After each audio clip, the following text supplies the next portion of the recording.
Peter, chapter 2, verse 9 and 10. Ayan. Sige po, sabayan niyo na lang po ako sa pagbasa. Ito po ang sinasabi sa 1 Peter chapter 2, verse 9 and 10. But you are a chosen people, a royal priesthood, a holy nation, a people belonging to God, that you may declare the praises of Him who called you out of darkness into His wonderful light. Once you were not a people, but now you are the people of God. Once you have not received mercy, but now you have received mercy. Tayo po ay manalangin. Ang maraming Diyos, salamat po dahil ang iyong banal na presensya ay patuloy na kumikilos at sumasama sa amin sa umagang ito. Dalangin ko po na sa natapos namin pag-aawitan kanina ay hindi mo lang narinig ang aming boses. Bagkus Panginoon, nakita mo ang tunay na pag-ibig na nagmumula sa aming mga puso, na nagpapasalamat sa iyo, na sumasamba sa iyo sa Espiritu at katotohanan. Lord, ito, lahat ng ginagawa namin ay para sa iyo. It is not about us, hindi ito, Lord, kung ano sasabihin ng tao. Bagkus Panginoon, kung paano mo, Lord, makikita sa amin ang katotohanan, ay tinatangal ka namin. Kaya Lord, salamat po ng marami sa pribilehiyong ito. At ngayon nga pong umaga, sa pakikinig namin ng salita, wala kami ibang dalangin, kundi turuan mo po kami. Ikaw ang kumilos, banal na Espiritu Santo. Ikaw ang siyang humawak sa aming puso't isipan. Magbukas ang aming pangunawa. Magpalambot din ang aming puso na matuto magpakumbaba. At tanggapin kung ano po ang pagkatawag mo sa amin at kung ano ang pinapagawa mo. Sa buhay ko po, gamitin niyo po ako sa iyong dakilang kaparaanan. Wala po akong magagawa kung wala ka. At ang buhay na ito, Panginoon, tunay nga po ay hindi karapat-dapat. But then, Lord God, ako'y umaasa sa iyong biyaya, sa iyong kapangyarihan, na ikaw ang siyang kikilos, gagamitin mo ang tinig ko na maghayag ng katotohanan at pagpapala mula sa iyong salita para sa bawat isa. Salamat po sa iyong lahat ng papurit parangal, aming Diyos na dakila at mabuti. Ito aming panalangin sa pangalan ni Jesus at sa gabay ng Banal na Espiritu Santo. Amen at Amen. Palakpakan po natin muli ang Panginoon. Hallelujah. Sige po, alam ko po na tawag doon. May tatanggalin po muna ako. Kasi, yan. Hindi naman po ako nanalo sa tapag ng tanghalan. Pero may gintong gintong mikropono. Salamat sa Panginoon dahil ang kanyang iglesia ay pinatuloy niya pinagpapala. Amen. At siya ay nagpala sa isang kapatiran natin na magkaroon ng tawag ng puso na mag-ambag, ayan, magbigay sa church ng mikropono. Amen? Actually, dalawa yan. Yan yung isa. Tinanggal ko lang kasi para matawa kayo kasi para siyang sa tawag ng tanghalan. Parang ginagamit mo ito, gaganda ang boses mo eh. Ayan, di ba nagbabago? Ayan. Gagamitin na nila ito. Pero glory to God, ang lahat ng ito ay dahil sa Panginoon at pagpalain ng Lord ang taong ginamit niya. Amen? Ayoko sabihin pangalan niya eh, kasi baka hilingi rin kayo ng mic. Ayan, sabihin si Lord na ang magbalik ng pagpapala sa buhay niya. Amen? Ayan. So, sige, takpan ko lang po ulit ha. Ayan. Alam mo yung ulit kinanta ni Christian? Sana, nakalimutan ko eh. Sa kabilang buhay, huwag na muna yun. Ayan, so ngayong umaga po, ang ating pong pag-aaralan ay, sabi nga last week ay Living Stones, chosen for a purpose. Sabi nga ito, part 1. So kung may part 1, merong part 2. Yan. Pero wala na pong part 3. Hanggang part 2 lang po tayo. So sabi nga, ngayong umaga, papatuloy natin ang topic natin about being living stones. At sabi nga, dahil tayo ay living stones, tayo ay tinawag. Amen, tayo ay pinili at meron itong purpose. So, ito nga po, ang katawagan ito ngayon ay this is not just about individuals o hindi lang sa isa't isa, kundi ito ay as a spiritual community. Amen po ba? So, pag sinabing spiritual community, ito ay samahan ng mga mananampalataya. Amen po? So, ibig sabihin, hindi lang ito tungkol sa pagkatawag ko, kundi sa pagkatawag sa ating lahat. Itong kampanya na ating mga tawag doon, yung purpose na pagkakatawag sa atin, ito ay panawagan ng Diyos na dapat nating gampaning lahat. Amen? So, sabihin mo sa katabi mo, para sa atin pala to. Para sa atin pala. Amen. Kasi nga sabi, as Jesus, sabi nga ang ating Panginoong Jesus ang cornerstone, and us as living stones, diba tayo ay kasamang binibuild. Amen? Sa isang holy temple. So, ibig sabihin, ito talaga ay sabi nga, sama-samang effort. Amen? Nagtutulungan tayo, nagsusuportahan tayo, at sabi nga na nagpapaalalahanan. Amen po ba? Sabi nga dito sa atin sa FCC San Jose, ay isa sa maganda sa na-appreciate ko talaga ay yung word na paalalahanan. Amen? Hindi tayo yung kapag yung isang kapatid ay parang merong tawag, hindi naman sa gumagawa ng mali, pero kumbaga parang kailangan ng tulong, kailangan ng aruga, ayan. Isa sa na-appreciate ko sa atin ay meron tayo yung tawag doon yung care. Nagpapaalala tayo, sabi nga nagpaparamdam tayo. Amen?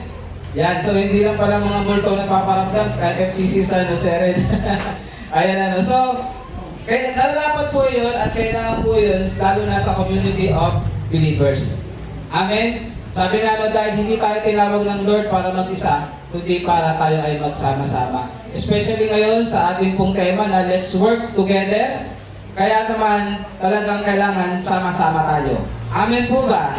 So, magkaroon lang po tayo ng mabilisang recap. Ayan. Sa pinag-aralan natin last week, sabi nga po doon, tayo ay mga living stones. Amen? And as living stones, ibig sabihin, tayo ay konektado sa ating Panginoong Jesucristo. Amen?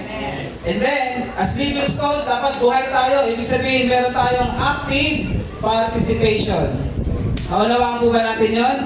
And sabi nga and as living stones, kailangan handa tayong magpa-transform sa ating Lord. Amen? Kasi sabi nga kung ikaw ay, kung halimbawa, sa isang bahay, ikaw ay talagang makatalaga na maging bintana, uhubugin ka para maging bintana. Huwag mong piliting maging pinto. Amen? Kasi matigas ang ulo mo nun. Kasi tinatransform ka ng Lord para mas mangyari kung ano yung purpose ng pagkatawag sa iyo. Amen po ba? Then, napag-aralan din natin, ano nga ba yung sabi nga as living stones, chosen for a purpose. Ibig sabihin, one of our purpose, sabi nga tinawag tayo as God's chosen people. Alala ba natin? Amen? Ayan. So sabi nga being God's chosen peoples, kinikerry nito yung privilege and responsibility. Okay? Sabi nga, being chosen means being called to live in accordance with God's will, to serve as an example of faithfulness. Pag-aaralan natin, di ba? Called to reflect His holiness. Amen? Naalala ba natin? And His glory. And we should participate in God's ongoing work dito sa mundo. Amen po ba? Ayun ang mga tinawag, ang mga pinili ng Diyos. Hindi lang basta proud na pinili, kundi ginagawa ang pagkakapili sa kanila. Ang gampanin. Amen po? Then, ano ba yung isa? Hindi ko sasabihin. Sino kayo magsasabi? Royal priesthood. Lux naman. Royal priesthood. Ayan, royal priesthood. Ayan, naalala ba? Siyempre, hindi nyo na natandaan yung pinaka-word, pero alam ko naalala nyo. Tama ba? Oo. Sabihin mo sa katabi mo, naalala naman natin. Ayan. So sabi nga, pag royal priesthood, dalawa ito, merong priestly role at merong royal role. Sabi nga kapag priestly role, dapat ang isang Kristiyano ay marunong manalangin. Amen! Yan, kasi ang gawain ng isang priest ay manalangin. At alam niyo naman, sino ang ating forever priest, high priest? Ang ating Panginoong Jesucristo, at sinabi nga sa aklat ng Hebrews, hanggang ngayon, He is interceding for us. Masaya ka ba? Amen! Amen! Palakpakan naman natin ang ating Panginoon. So, kung si Lord nagpe-pray, lagi sinasabi ni Pastor Fred, mas astig ka ba kay Lord? Mag-pray ka din. Ayan. So sabi nga because why we should pray? Because ang katotohanan, we have a direct access to God through Jesus Christ. Ibig sabihin, hindi na mahirap manalangin. Amen? Sabi nga, kapag ikaw ay kakausap sa mayor, kailangan dumaan ka muna doon sa secretary. Tama? Hindi pwedeng punta ka doon, punta ka kay mayor, yari ka, baka hatakin ka palabas. No, pero alam niyo sa ating Diyos, sa pamamagitan ng Panginoong Jesucristo, anytime, anywhere, yan, pwede kang tumawag sa Panginoon. Amen po ba? Masaya ba kayo doon? Sabi nga, nabanggit natin last week, huwag mong sayangin yung access mo. Amen po ba? Sabi nga hanggat maaari, bugbugin mo yung access mo, pray. Kasi kapag nagpe-pray, meron nang nangyayari. Amen po ba? Then sabi nga as a priestly role, meron tayong holiness and service. Kailangan talaga namumuhay tayo na may kabanalan. Pagdating sa Christianity, hindi nawawala yung word na holiness. Amen? Kaya nga talagang isa yan sa tinatayuan natin. But then at the same time, kailangan tayo rin ay meron yung tinatawag na service. Ang Kristiyano nagsiserve. Amen? Kung ang Panginoong Kristo nga natin ay bumaba dito sa lupa para mag-serve, hindi para pagsilbihan. Di ba sinabi doon? So tayo mga Kristiyano, hindi dapat sa atin pinag-uusapan pa yung word na pagsiserve. Amen? Masaya tayo na tayo ay nagsiserve sa Lord. Masaya na tayo ay ginagamit ng Lord na mag-serve sa iba. Amen po ba? Ayan. So, in royal role naman, recap lang to, mabilisan lang. As a royal role, ibig sabihin, we belong to the kingdom of God. Amen? Parang ayaw nyo Do you belong to the kingdom of God? Amen. Sabi ko nga, lagi natin pangpasalamatan na we belong to the kingdom of God. Kasi kung hindi, mahirap kalaban ang Diyos. Ako, walang mangyayari sa atin. Then, as part of ng kingdom of God, we have that authority and responsibility. Napag-usapan na natin yan, but then at the same time, as part of the kingdom of God, we should always proclaim God's kingdom. Amen po ba? Naaalala ba natin yon? Sabi nga paano natin i-declare o i-proclaim ang God's kingdom? Marami sabi dyan, through evangelism, through discipleship, and living out the values of God's kingdom. Amen. Na-recap na po ba? Ayan. So, alam ko, mahirap ma-overload. Ayan. Ano ba tawag nila doon? Yung information overload. Ganito lang yan mga kapatid. Paano nga ba hindi magkakaroon ng information overload sa pakikinig ng salita ng Lord? Simple lang. Huwag mong ilagay sa utak mo lang. Ilagay mo sa puso mo. Amen? Kasi kapag yan isinasa puso mo, makukuha mo, nasasala mo yung pinaka-mensahe. Kaya hindi ka ma-information overload. Amen? Okay ba yan? Ayan. So, sige. Alam ko na handa na ang bawat isa.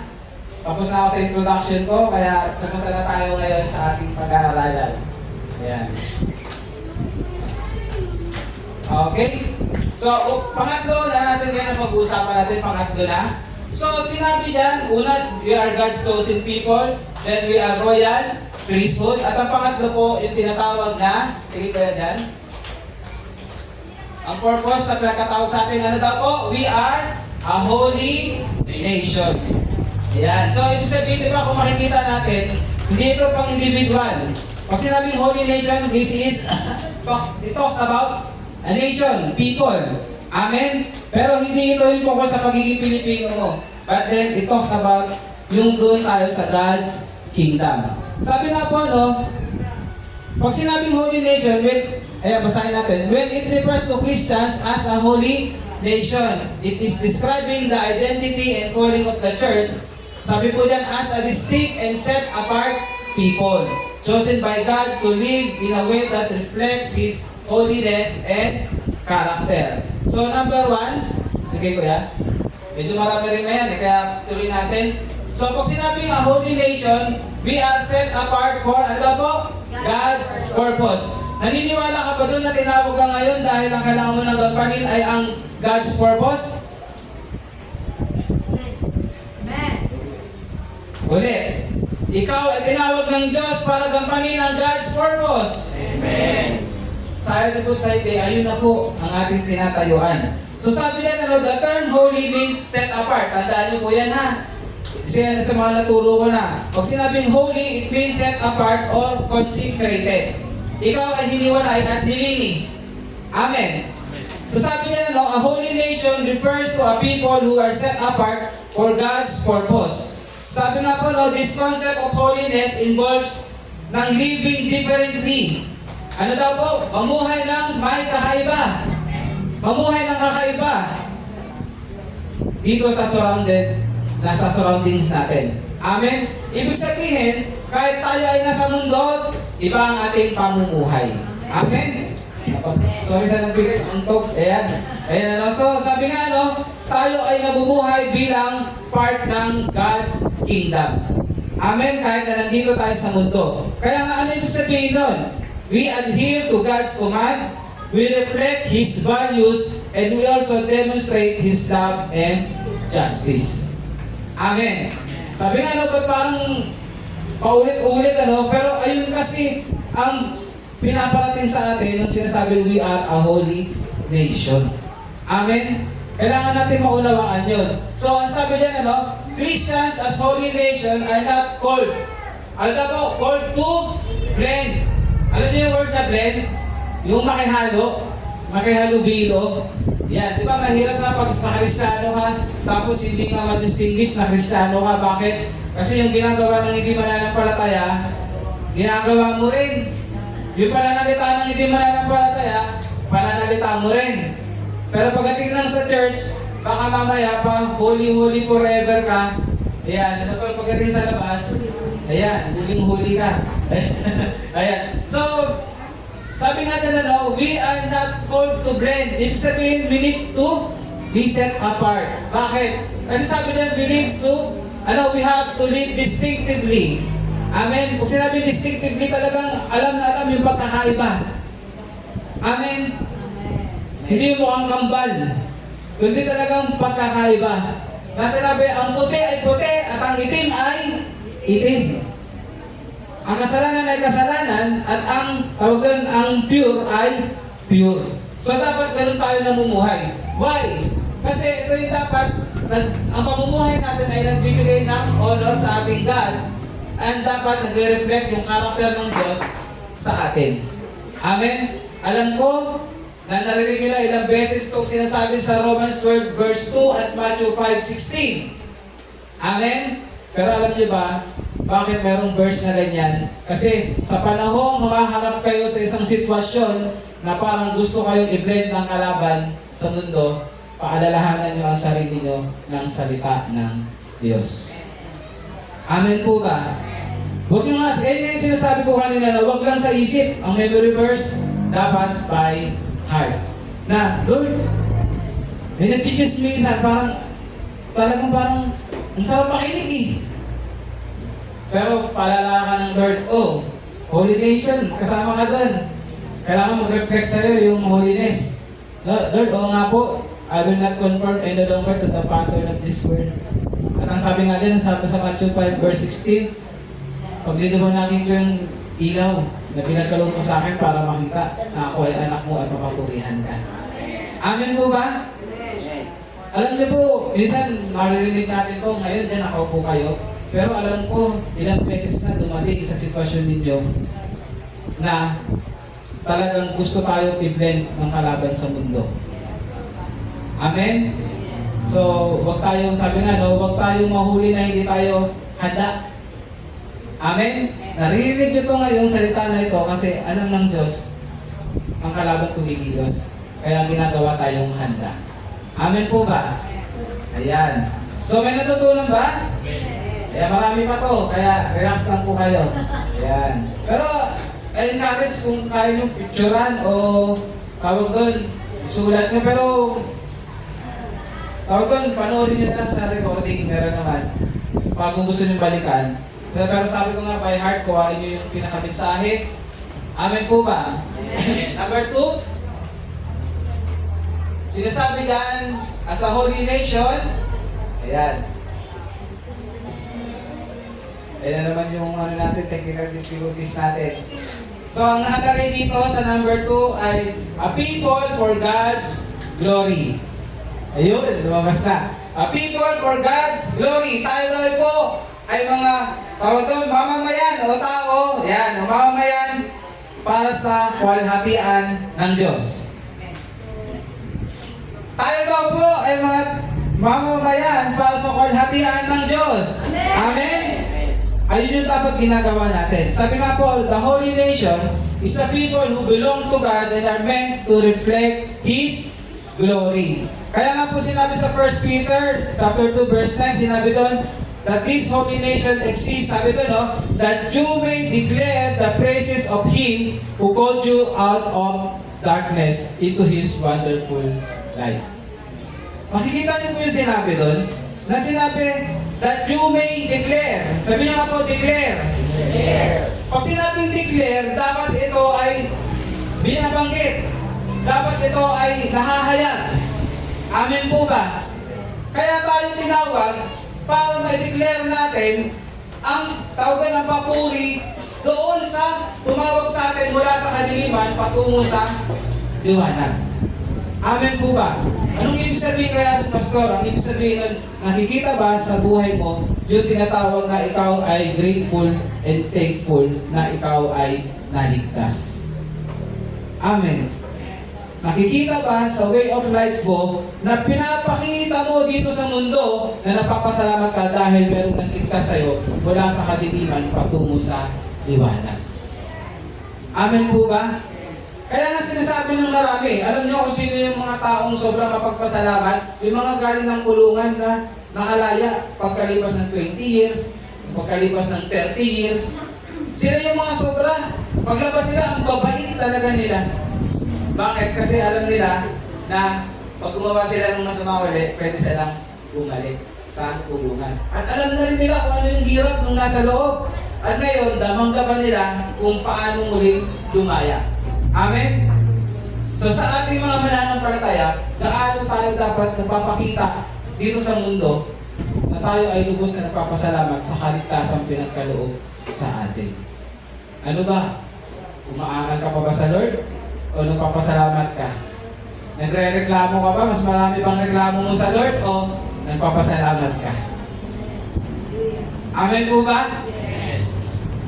Alam ko, may pangungusap ang Lord sa atin sa sinabi na to that we are people for God's glory. Sabi nga po dyan, Christians are called to live as witnesses. Hindi alam nyo kasi minsan ang sinasabi pag witnesses, ang nasa isipan natin about gospel, about gospel, about gospel. Amen po ba? Totoo naman yun. Pero may kaakibat yan mga kapatid. Lagi may kaakibat yan na paano mo sinasabing ang kaligtasan, paano nagre-reflect sa buhay mo? Amen po ba? Nung naligtas ka ba, naging thankful ka lalo sa Lord? Nung naligtas ka ba, nawala na yung sobrang pag-ibig maalalahanin mo? Nakukuha ba natin, mga kapatid? Hindi ka lang basta witness ng witness, mahal ka ng Lord, mahal ka ng Lord. Pero lalo na kapag yung witnessan mo, kilala ka, ito maniniwala dito mareklamo to. Ito maniniwala dito isa nga to, ang hirap pa, nagre-record, natalo pa sila kung magsisimba o hindi. Amen? Nakikiwa natin, parang bigat pero katotohanan nyo kapatid, hindi lang yan tungkol sa galing mo magsalita. Hindi lang, halimbawa kay pastor, hindi lang ito tungkol dyan. Na nagpipreach ako dito na parang ang husay-husay ka magsalita. Kilala nyo si pastor, amen, for God's glory. Kung nakikita nyo ang buhay ni pastor ay hindi ko tinatayuan yung pagiging witness, walang kasamang pamumuhay ng thankful, ng gratefulness, sa tingin nyo ba, maniniwala kayo? Sa tingin nyo ba talaga sa buhay namin, no? Kung hindi natin tatayuan, kapatid, being a witness, hindi lang yan tungkol doon sa mensahe, tungkol din yan sa buhay mo. Kung paano mo tinatayuan yung mensahe dinadala mo. Nakukuha po ba natin mga kapatid? Kaya napakahalaga niyan. Sabi nga po dyan, demonstrating the transformative power of Christ in their lives or in our lives, which draws others to Him. Mga kapatid, napakahalaga po sa buhay natin nakikita yung transformation. Sabi nyo nga po, transformation. Transformation. Yan. Kasi kung wala silang makikita ang pagbabago, sasabihin nila, parehas lang. Gets natin? Kaya dapat makita sa atin ang pagbabago. Sabi mo nga, makita ang pagbabago. Sabi mo sa katabi natin. Yan. Napakahalaga po niyan, kapatid. Sasabihin ko sa inyo. Kaya nga sinabi, di ba, lagi kong binabanggit. Alam na rin ito. Kasi ito ay words din sa Birian Ang tunay na natututo ay nagbabago. Ang tunay na natututo ay nagbabago. Totoo po yun. Hindi po pwedeng natututo ka na hindi ka nagbabago. Ibig sabihin, wala kang natututunan pag hindi ka nagbabago. Amen? So, embrace natin ang pagkatawag sa atin. Embrace natin ang tinuturo sa atin ng Diyos. Kasi ito ay mag-make sa atin as a better person. Amen po? For God's glory. Ayan. So, masaya ka ba na ikaw ay tinawag para magbigay ng glory sa ating Diyos? Amen. Ayan. So, kailangan makita yan. Kailangan makita. Next. Ayan. Medyo marami-rami. So, it also refers to a new identity. Sabi nga po, as a church, as a holy nation, nag-embody yan ng new identity in Christ. Ayan. Sabi nga din, no, we're people from different backgrounds. So sabi nga, sino dito yung mga taga-norte? Meron ba rito mga Ifugao? Yan. Meron ba rito mga Ilocano? Yan. Meron dito siguro mga Bicolano. Marami na dito, Bicolano eh. Yan. Tapos meron mga Batanggenyo. Yan. Meron naman din mga Tagalog. So sabi nga, no, different backgrounds, different culture. But then, alam niyo po, pag nagsama-sama tayo, hindi na natin pag-uusapan yun. Amen? Kasi ang identity natin lahat ay in Christ. Amen? Kaya pag sinabi, Ilocano, hindi daw kuripot. Ayan, pag Batangas, hindi naman waldas. Ayan, lahat ay marunong na. Pag Bicolano, ayan, hindi na mga matatapang masyado. Ayan, pwede mga malalambing na rin. Amen? So sabi nga no, kasi ang identity natin ay sa Panginoong Hesus na. Kaya naman sinasabi dyan, we are united under God's reign. Amen? So, tandaan natin yan. Hindi po kayo under sa reign ni Pastor. No? We are all under God's reign. Kaya kung ano man ang sinasabi ni Pastor na gawin natin, ito ay pinapagawa ng ating Diyos. Amen po. Next. Yan.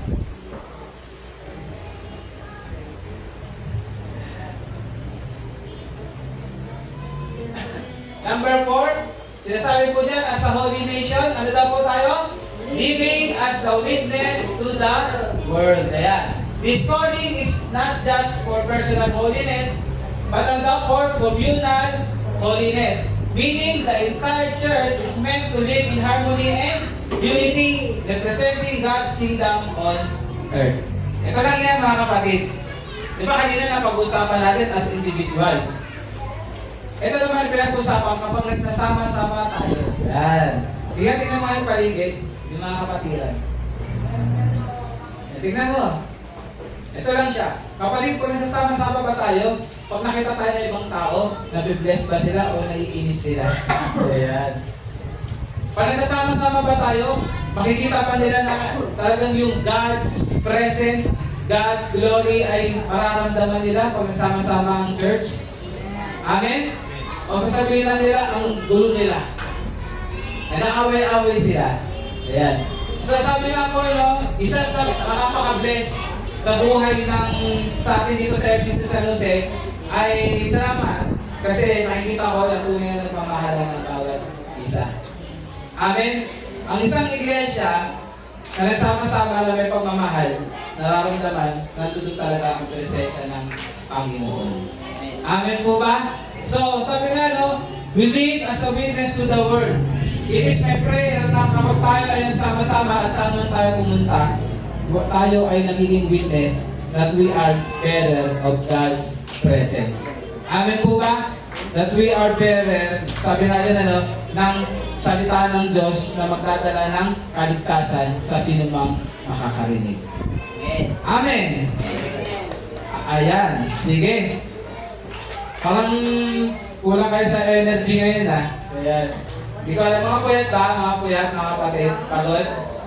Yan. Pagapin niyo ang kalakasan mula sa Panginoon. Alam mo yun, minsan physical natin mahina, pero pag nakikita na sa salita ng Lord, alam ko ang espiritu natin pinapalakas ng Panginoon. Amen? Kaya labanan niyo ang pagod, labanan niyo ang antok, at ano daw? Makinig. Ayan. Sabi mo, sa tabi mo, makinig. Ayan, makinig. Kaya yan. Sige ko yan, Janvi. Nagilagay pa ako dyan. Yan.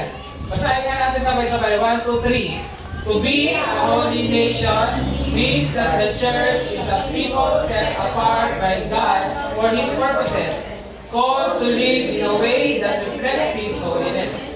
It is a community of believers that exists to glorify God, live as His witnesses, and show the world the beauty of life under His reign. The church identity as a holy nation is a call to live distinctively, both individually and collectively, in a way that honors God and draws others to Him. Ano yung nakalagay dyan? Anong nagustuhan ko dyan? Ito yung sinasabi rito. The word, the beauty, we are witnesses na pinapakita natin na napakaganda na tayo ay under sa reign ng ating Diyos. Amen? Kaya mga kapatid, kapag kayo ay nagpapatotoo, no, kailangan nakikita sa atin na masaya kayo. Na tayo ay talagang blessed that we are under God's reign. Amen po ba? Hindi yung parang, nung naging Kristiyano ka, ang bigat-bigat ng buhay mo. Hindi po ganun. Dapat, ngayon nila nakikita na iba ang buhay kapag na kay Kristo. Iba ang buhay, iba ang pamumuhay kapag ikaw ay under sa pamumuno ng ating Diyos. Amen po ba? So, napakahalaga ng bagay na yan. Kasi nga, we are called to be witnesses. Amen? So, next, sa number 4 na tayo. Ito yung maganda. Tinawag tayo ng ating Diyos na ano po? Special possession. Yan. Tayo ay special possession niya. Binanggit yung kanina dito sa ating binasa. Sige, alayin natin. Sabi ito, but you are a chosen people, a royal priesthood, and a holy nation, a people belonging to God, that you may declare the praises of Him who called you out of darkness into His wonderful light. Yan. So sinabi yan, sa ibang translation, sinabi yan that we are God's special possession. Pag sinabing God's special possession, it emphasizes, the unique and cherished relationship between God and His people. Amen? Pag sinabing special, iba yan. Hindi yan yung natural. Hindi yan yung ordinary. Ibig sabihin niya talagang special. Merong tawag doon, may iba. So sabi nga niya, this praise underscores the value, the love and care that God has for those who belong to Him. Kapatid, kuhain natin maigi ito. Yung sinasabi, kapag sinabing ikaw ay God's special possession, ibig sabihin, ikaw ay valued. Ikaw ay valued. Kapatid, intindihin mo maigi yung salita na yan. You are loved. You are cared. Amen? Sabi niya kung ikaw ay God's special possession, may halaga ka. Minamahal ka. At pinapangalagaan ka. Kaya dapat yung nagbibigay sa iyo ng kapanatagan sa puso mo, sa buhay mo, na merong Diyos na tinitingnan ka ng God's special possession, na His special possession. Kasi belong ka sa Kanya eh. Sabi nga, di ba? Alam niyo yung sinasabi nga na do not worry? Sino yung nakakaalala sa inyo sa Matthew? Chapter 16 yun, bago yung sa verse 33 na sinabi, di ba? Huwag tayo mag-worry. Sinabi niyo tungkol sa iyong kakainin, sa iyong dadamitin. Bakit? Sinabi nga, di ba? Paano inaalagaan ng Diyos ang mga ibon? Amen? Ang mga halaman? Higit ka pa dun. Sige nga, tignan mo ang katabi mo kung higit pa yan sa ibon at halaman. Di ba? So, doon pa lang, nung sinabi ito ay God's special possession, kapatid, tingin kayo. Tingin kayo kay Pastor. Ito lang namang sinasabi, hindi ka pababayaan ng Diyos. Amen. Kaya, huwag kang masyadong mag-alala. Alam ng Lord kung ang pangangailangan mo. Kaya nga sinabi, alam ng Lord, you are cared. Alam niya lahat, ang maganda nga sa Diyos, alam niya lahat eh. Ibig sabihin, alam niya kung paano niya ibibigay, kung ano ang dapat ibigay sa atin. Amen po ba? So, next. Yan. Yes. Yan. Medyo may delay lang talaga.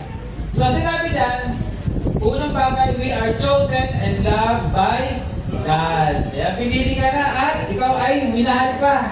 Kasi meron iba, pinili pero hindi minahal. Ano ganun? Pero dapat, gayahin natin ng Diyos. Kasi ang Diyos pinili na minahal pa. Amen? So sabi niya, no? To be God's special possession means that believers, ano daw po? Are loved by God in a unique way. Yan, unique way. O sinabi unique way, kakaiba. Sabi nga, no, set apart as His own people.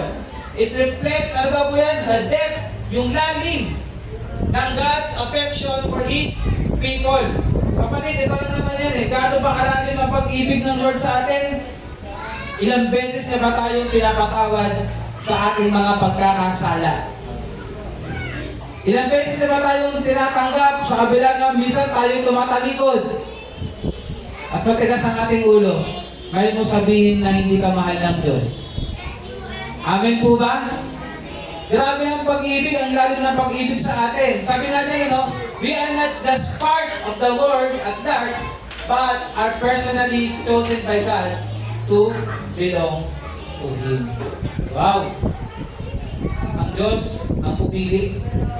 Hindi siya gumamit ng iba para piliin ka, kundi siya mismo ang pumili. Amen po ba? Kasi gusto ng Diyos, maranasan mo ang kanyang pagmamahal. Ayan. Sabi mo nga sa katabi mo, you are loved.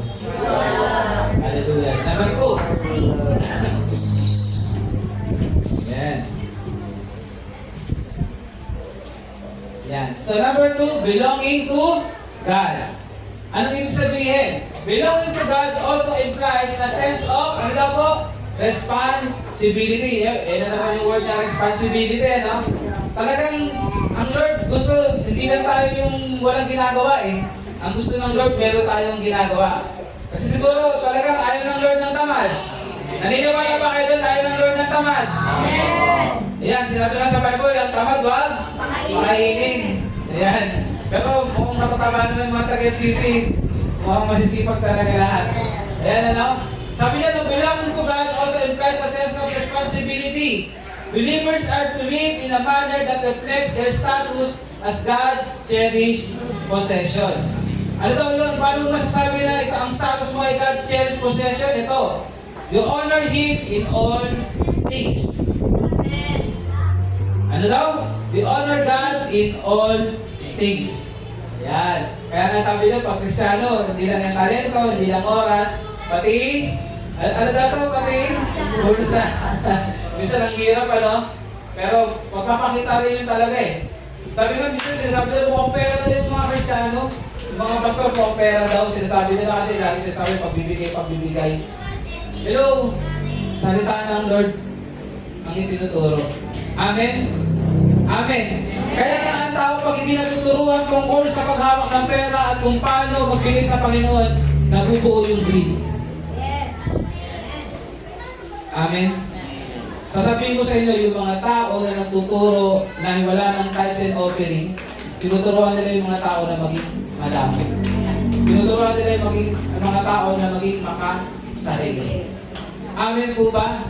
Why we give our tithes? Una, di ba? Because ito ay worship natin sa Lord. Amen po ba? Bakit binibigyan natin ng tithes? Ito ay pagpapakita natin that we are thankful and grateful dahil pinagkalooban tayo ng Diyos. Amen po ba? At ito yung magandang parte para malaman mo na kahit yung pera yung hawak mo, yung 90%, actually hindi pa rin yan sa'yo. Pinagkatiwala lang yan ng Diyos sa atin na gamitin mo to honor Him in all things. Amen po ba? Para may honor ng Lord in all things, sa kaperahan mo, hindi mo ito pantataya sa sugal. Di ba? Hindi mo ito ibibili ng mga bagay na alam mo makakasira sa'yo o makakasira sa sino man. Amen? Hindi lang ito po sa katawan mo, hindi lang sa oras na binibigay mo. Pangkalahatan yan mga kapatid. Malino po ba yun? So sabi nila, with the awareness that their lives are no longer their own. Kapatid, yung buhay natin hindi na sa atin. Amen? Ito ay nakadedicate na at pag-aari na ng tumawag sa atin.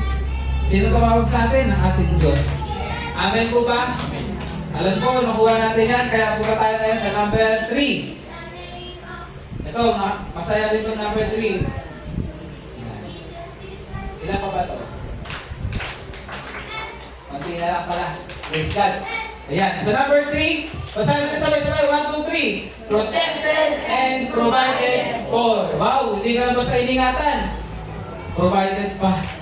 Ang Lord pa ang nagpo-provide. Sabi nga po, no, this care isn't just physical.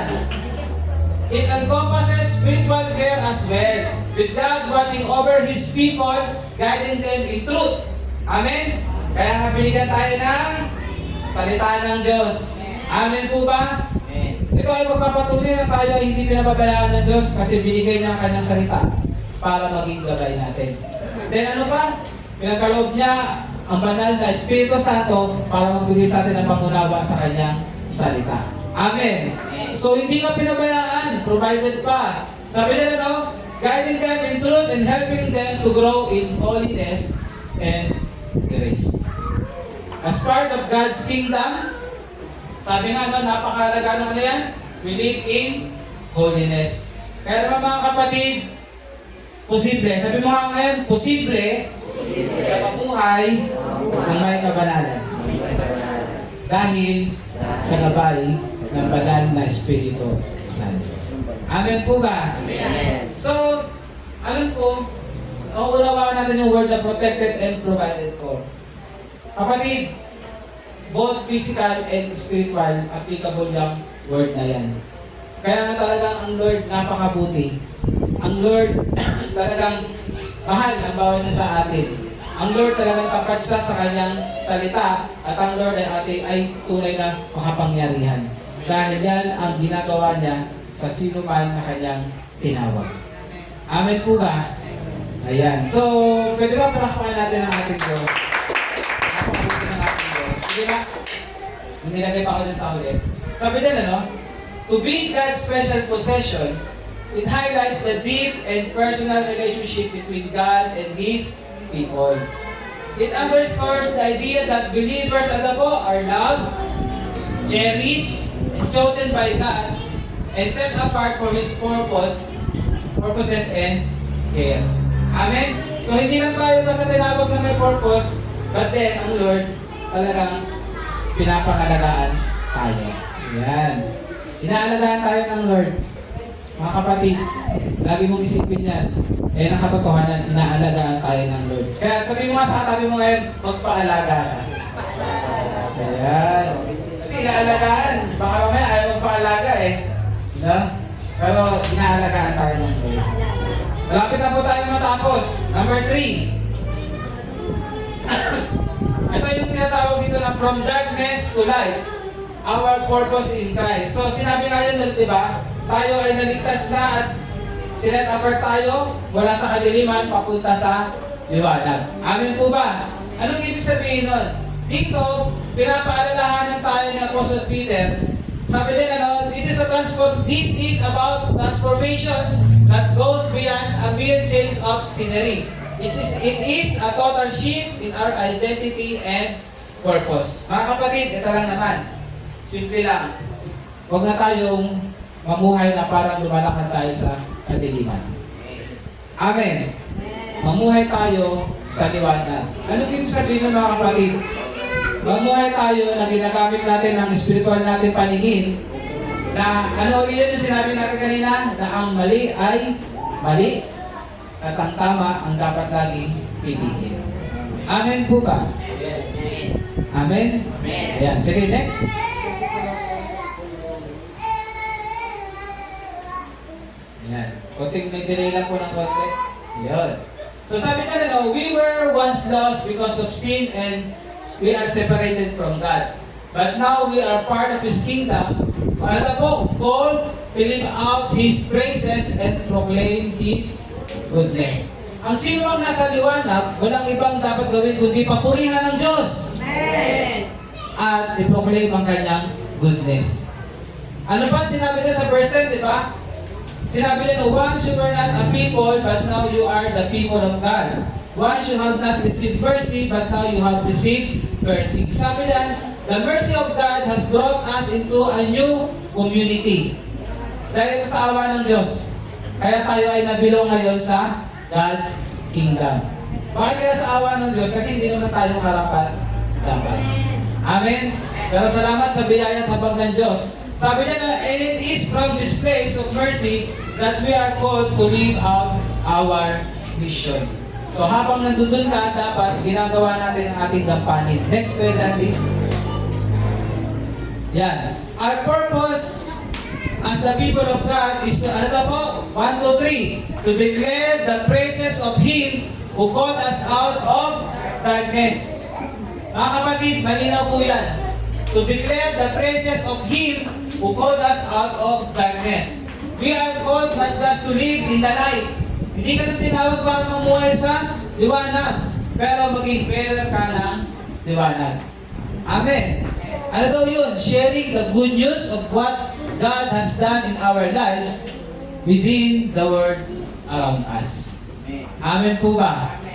Sabi nga, no, alam ko nakukuha na natin yan. Alam ko na tawag doon, ang banal ng Espiritu Santo ay nangungusap sa atin sa ating mga naging topic. Amen? Pero hayaan nyo nga po kung magtapos ako dito sa ating conclusion. Hindi ko na nilagay dyan, pero sige po, makinig po ang bawat isa. Today's passage, ang ating message ngayon, yan. It reminds us of the profound truth of who we are in Christ. Ito ay napapaalala sa napakahalagang katotohanan kung sino tayo ngayon dahil kay Kristo. Amen? We are living stones. Amen po ba? We are built together in a spiritual house. Kapatid, tayo ay pinag-isa kay Kristo. Tayo ngayon ay sama-sama. We are in a community. Amen po? At sabi nga po dyan, because we are built together in the spiritual house, sabi dyan tayo tinatawag as a holy priesthood, offering spiritual sacrifices. We are chosen, we are precious, and loved by God, and we are called to declare His praises to the world. Amen po ba? Mga kapatid, nakikita niyo ba lahat? Ito ay lahat patungkol sa ating Diyos. Amen. Kahit sinabi niya, we are loved, we are cherished. Amen, we are chosen. Bakit? Kasi dapat magbigay tayo ng parangal at kalhatian sa ating Diyos. Amen po ba? Amen. Mga kapatid, it is my prayer as a pastor dito sa FCC San Jose na hindi lang kayo ma-encourage o ma-inspire sa mga preaching. But then, yung katotohanan ma-receive ninyo na tayo ay niligtas ng Diyos hindi para tungkol sa atin, kundi lahat tungkol sa Diyos. Dahil kapag ang tinitingnan mo ay tungkol sa Diyos, automatic ang gagawin mo sa sarili mo ay mapuputing bagay. Amen po ba? Kaya nga sinabi, no, we are living stones and chosen for a purpose. Kasi kung wala yan, kung di yan tungkol sa Diyos, ang katotohanan, walang purpose ang buhay natin. Amen po ba? Kung iniisip mo lang ang purpose ng buhay mo ay makapagtapos ng pag-aaral, kung iniisip mo lang ay ang purpose ng buhay mo ay makakaroon ng sariling bahay at lupa at kotse, o makapag-asawa lang, magkaroon ng apo, kapatid, sayang ang buhay mo. Amen? Kasi ang tunay na purpose ng isang tao ay magbigay ng glory sa kanyang panilikha. Amen po ba? Kaya ngayon nabasa natin, yung pinag-aralan natin, we are living stones chosen for a purpose. And what is our purpose? To give glory to our God. Amen. Palakpakan natin ng Lord. Lahat ng napag-aralan natin dyan.